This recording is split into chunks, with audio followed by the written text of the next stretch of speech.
অভিনেতা রাহুল বন্দ্যোপাধ্যায়ের মৃত্যু ঘিরে এখনও উত্তাল টলিউড। শোকের আবহ কাটিয়ে এবার ঘটনার প্রকৃত কারণ খুঁজতে একজোট হয়েছেন ইন্ডাস্ট্রির বহু মানুষ। ইতিমধ্যে একাধিক তারকা এই বিষয়ে নিজেদের মতামত জানিয়েছেন। এরই মধ্যে সৌরভ গাঙ্গুলির একটি মন্তব্য ঘিরে শুরু হয়েছে নতুন করে বিতর্ক, যা নিয়ে ভিন্নমত প্রকাশ করেছেন অনেকেই। এক সাক্ষাৎকারে সৌরভ গাঙ্গুলি বলেন, রাহুল তাঁর পরিচিত ছিল এবং তিনি বুঝতে পারছেন না কেন এত ঝুঁকি নিয়ে জলে নামার প্রয়োজন ছিল। তিনি আরও বলেন, শুটিংয়ের প্রয়োজন হলেও এই ধরনের কাজ অত্যন্ত বিপজ্জনক।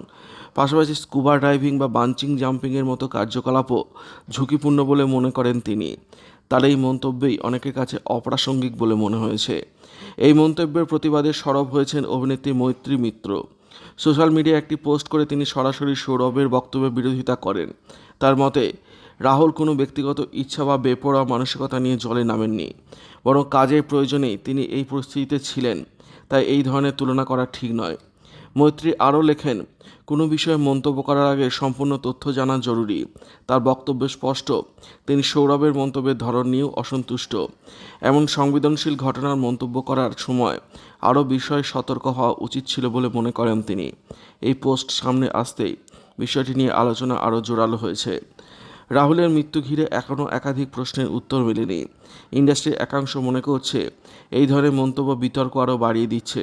তাই সঠিক তদন্ত এবং সত্য সামনে আসার অপেক্ষাতেই রয়েছেন সবাই। একই সঙ্গে সহকর্মীর প্রতি সম্মান বজায় রেখে কথা বলার প্রয়োজনীয়তার কথাও তুলে ধরেছেন অনেকে।